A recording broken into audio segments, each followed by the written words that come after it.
Пока россияне отмечали праздники, врачи несли круглосуточную вахту. Особая нагрузка традиционно легла на плечи сотрудников скорой и неотложной помощи. О том, как прошли боевые будни медиков Хангаласского улуса, расскажет Виолетта Засимова.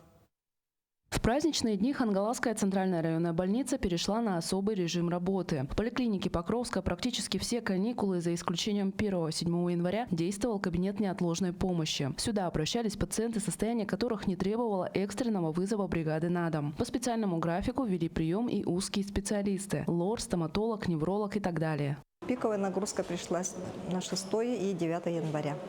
В основном обращались по поводу ОРВИ, острых респираторных заболеваний и по поводу сердечно-сосудистых заболеваний.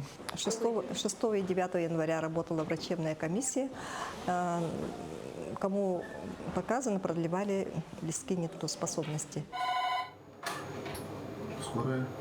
Однако на передовой в эти дни оказалась служба скорой помощи. Именно фельдшеры и водители приняли на себя основной удар. Работать пришлось в усиленном режиме. Количество вызовов в праздники традиционно возрастает. Поэтому дежурства велись круглосуточно, без скидок на красные дни календаря.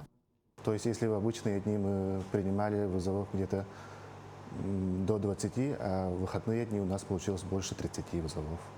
Ежедневно? Ежедневно. В основном были высокие температуры, высокое давление, головные боли, иногда там травмы были.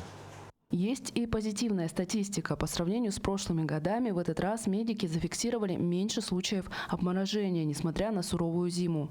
То есть, если в прошлом году были по 5-6 человек, то в этом году вообще не поступали вызовы. Праздничный марафон для медиков завершен, но их работа продолжается уже в штатном режиме. И хотя для большинства жителей каникулы были временем отдыха, для врачей они стали очередной проверкой на прочность. Проверкой, которую они прошли с достоинством. Виолетта Засимова, Хангаласский улус.